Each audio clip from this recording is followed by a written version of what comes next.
Nosotros hemos comentado siempre en otro aspecto, con relación al endeudamiento público.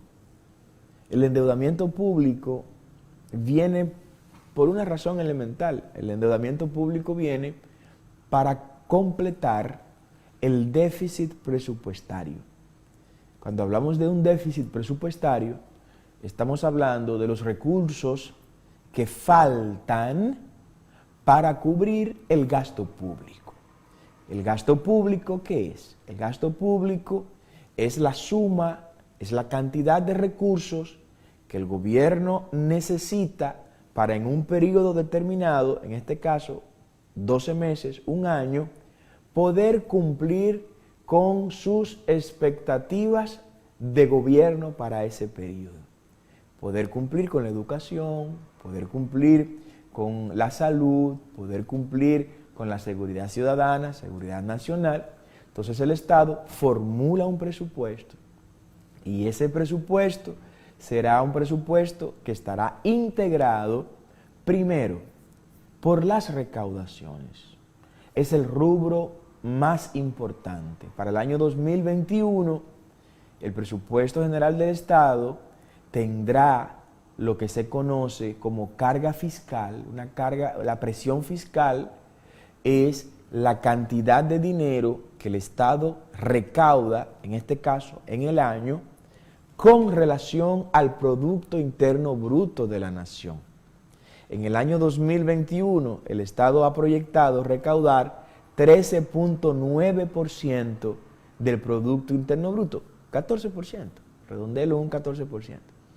El gobierno ha proyectado que para poder obtener un presupuesto de un billón de pesos, 37.000 millones de pesos más, ¿no? Tiene que colocar una presión fiscal de un 14%. ¿Qué significa esto? Esto significa que de cada 100 pesos que se produce de riquezas en el país, que eso es lo que se llama Producto Interno Bruto, por sus siglas, el PIB, de cada 100 pesos que se produce de riqueza en el país, que lo producimos los ciudadanos, hay 14 pesos que el Estado nos va a quitar de impuesto. Yo sé que algunos de los que nos ven y nos escuchan están diciendo, pero ¿cómo 14 pesos, ingeniero? Si a mí me quitan 28 pesos de cada 100 pesos que yo cobro. Hay a otros que le quitan 35 pesos de cada 100 pesos que tienen de ingreso. Pero bueno, lo que el Banco Central calcula en sentido general, cuando sacan el promedio de los que pagamos impuestos, de los que no pagan, de los que evaden, de los que sí cumplimos, pues da un 14%. Vamos a asumir ese número. Ese 14% es lo que se conoce como presión fiscal. Es el dinero que va a entrar a las arcas del Estado. El Producto Interno Bruto, 80.000 millones de dólares y pico aproximadamente. Usted le calcula el 14% de eso y ese dinero va al presupuesto general del Estado. Ahora, ¿qué ocurre? Que el gasto público siempre en estos países es mucho mayor que lo que se recauda, porque el gasto público para el año 2020, si no me falla la memoria, está rondando un 17% aproximadamente, 17-18% del Producto Interno Bruto. Esto significa que si nosotros estamos teniendo un 14% del Producto Interno Bruto, que es lo que estamos recaudando con los impuestos, pero por el otro lado tenemos un gasto público que es un 18% aproximadamente, entonces ahí hay una diferencia entre lo que estoy gastando y lo que estoy recibiendo por impuestos. Estoy gastando más que lo que me está entrando. Es como que usted en su casa tiene un salario de 10.000 pesos, pero sus gastos son de 15.000 pesos. ¿Qué va a pasar con los 5.000 restantes? Usted tiene que vivir, usted va a salir a cogerlo prestado o todos los meses va a vender un electrodoméstico para completar los 15.000 pesos que usted gasta. Fíjense cómo es esto de simple desde abajo, desde el hogar, y luego se aplica en las finanzas públicas. ¿Cómo se completa ese déficit entre lo que cobro del 14% y lo que gasto de un 18% cogiendo préstamos. Ahí viene la otra fuente con la que se completa el presupuesto general del Estado, cogiendo prestado. Ya se han tomado prestado en lo que va de gobierno 4.300 millones de dólares, ¿no? Para el año que viene hay proyectado tomar prestado cerca de 5.000 millones de dólares para poder completar ese déficit entre el 18%, que es lo que va a gastar este gobierno el año que viene, y el 14%, que es la presión fiscal, o sea, lo que usted y yo vamos a pagar de impuestos en el año 2021. ¿Qué ha ocurrido? Nosotros estamos viendo que el tema del endeudamiento como que se está relajando, igual que lo hizo el irresponsable gobierno de Danilo Medina, que salimos de ellos también, ¿no? Vieron que la fuente de financiamiento más acelerada era la deuda, más fácil era la deuda. Y quiero completarle las otras fuentes de las que se nutre el presupuesto general del Estado. Se nutre de ese endeudamiento, ¿no?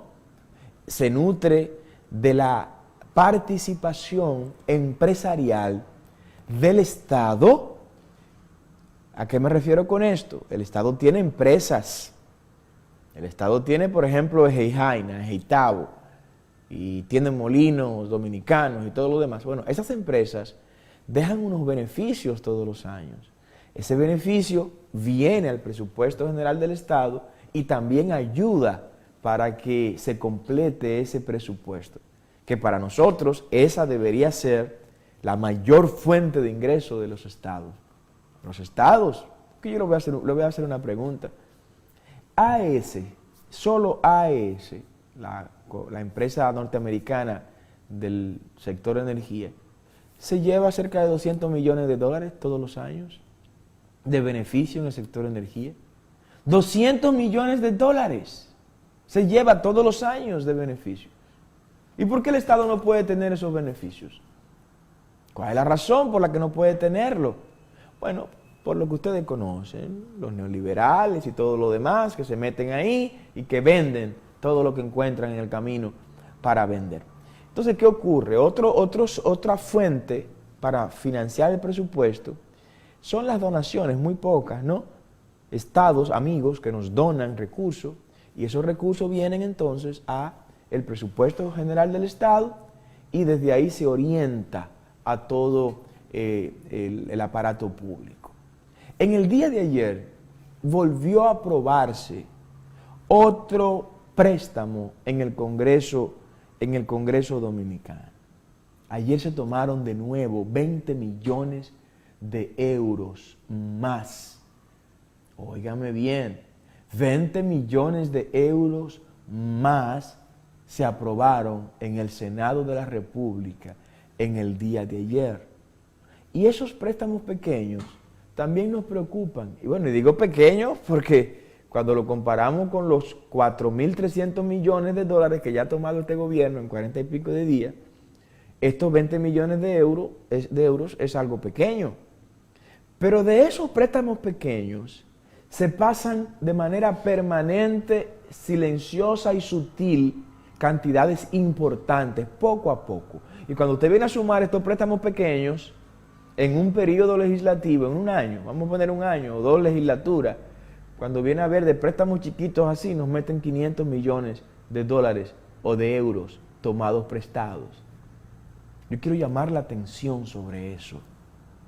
El que le debe a mucha gente tiene muchos amos, tiene que dar mucha explicación a mucha gente. Y el endeudamiento no es una señal de bonomía económica. El que coge prestado no es porque tiene mucho dinero, no. El que coge prestado es porque no puede solventar sus necesidades con los recursos que está produciendo. Y peor aún, cuando usted debe más que lo que a usted le ingresa, pues usted está en serios problemas. El año probablemente termine rondando el 60% del Producto Interno Bruto en deuda. Eso es histórico, histórico. Hay que reformular esto. Para eso sí yo pediría un pacto. Para ese tema sí que pediríamos un pacto. Pero pacto fiscal y pacto eléctrico, eso es innecesario. Eso no es necesario. No es necesario perder tiempo ni en el pacto eléctrico ni en el pacto fiscal. Un pacto por la deuda pública, sí. ¿Cuál es el tipo de deuda que queremos? ¿A dónde vamos a llegar con la deuda? Pero que la clase política, los que se fueron, los que están y los que pudieran entrar en el 2024, la oposición, todo el que tiene algo que ver con la política nacional en términos de liderazgo, debe sentarse en una mesa para que pensemos en qué es lo que vamos a hacer con el endeudamiento público. ¿Cuál es el horizonte del país con el tema de la deuda? Yo sé que el gobierno está entre la espada y la pared. Yo sé que es una crisis importante, fuerte e histórica la que este gobierno tiene que enfrentar en todo el sentido de la palabra. Pero no vamos a utilizar esto para profundizar más en esa crisis de endeudamiento. Y este tema de los 45 días de estado de emergencia también ayuda para esto, porque ese tema de la libertad que da el estado de emergencia para contratar, para comprar, para licitar y para endeudarse, también es para preocuparse. Pero está bien, no dejemos esa preocupación solo al oficialismo. Vamos a analizar este tema, por amor a Jesús. Vamos a analizar esto, vamos a ponderar qué es lo que vamos a hacer con el endeudamiento público. ¿Cuál es la deuda que se debe tomar? Necesitamos 200 millones de dólares. Bueno, pero esos 200 millones de dólares que se van a tomar prestado, ese mismo contrato de préstamo tiene que decir de dónde se va a pagar ese dinero, porque cada vez que un contrato no dice de dónde se va a pagar ese dinero, ¿sabe de dónde es que se paga? De la costilla suya, cargándole más impuestos a usted, poniéndole más carga fiscal a usted, que sería contrario si yo dijera, bueno, miren, la empresa de generación hidroeléctrica, que tiene 600 megavatios instalados, le aporta al gobierno todos los años 240 millones de dólares de ganancia. Por ahí es que ronda más o menos, si la memoria no me falla, los beneficios que deja la empresa hidroeléctrica. Bueno, yo necesito como gobierno 200 millones de dólares para el año que viene. Fácil, sencillo, no lo tengo, no tenemos ese dinero en el banco, pero yo voy a ir a un pool de banco, le voy a decir, mira, en los 12 meses que vienen, en el año 2020, la empresa hidroeléctrica dominicana va a dejar de ganancia 240 millones de dólares. ¿Qué yo te pido? Un pool de banco, un salón de reuniones. Yo quiero que ustedes me den ahora 200 millones de dólares. Y el año que viene, cada centavo que entre a las hidroeléctricas, lo primero que se va a hacer el año que viene completo es distribuir entre ustedes, los que me van a dar ese dinero ahora, los ingresos de la empresa de generación hidroeléctrica. Ya se sabe que en el presupuesto no va a estar ese dinero, ya se sabe que no se puede contar con ese dinero de esa empresa del Estado en el año 2021, pero también se sabe de dónde se va a pagar ese préstamo. Pero no así. ¿De dónde se van a pagar esos 20 millones de euros que se tomaron? ¿De dónde se van a pagar? ¿De los impuestos suyos? Yo le voy a revelar algo. Cuando se compraron los aviones Super Tucanos, a pesar de nuestra oposición en el Congreso, ¿usted sabe una de las fuentes de donde salió el dinero para pagar los aviones Super Tucanos, ese préstamo? Cargándole aproximadamente $7 a los tickets aéreos de los dominicanos que compraban tickets para entrar y salir de los ciudadanos extranjeros y dominicanos que entraban y salían de República Dominicana cuando compraban el ticket aéreo. O sea, usted, si compraba ticket para salir o entrar del país, ticket aéreo, boletos aéreos, a usted le quitaban $7 en cada uno de esos tickets para pagar los aviones Super Tucanos. ¿Y qué le importan a usted esos aviones? ¿En qué se ha favorecido usted con esos aviones?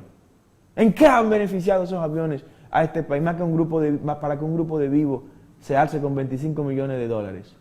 Y que no quieren aparecer ahora ese grupo de vivos y que hasta, según dicen los abogados de Piscini, hasta lo están sacando de los expedientes. Si estaban involucrados en esto. Entonces uno se dice, caramba, hay que redefinir el criterio de endeudar más y más a este país. Porque cuando no podamos pagar en efectivo, tendremos que pagar en especies. Y ya de eso tenemos experiencia. Vamos a un corte muy breve. Al regreso continuamos con servidores.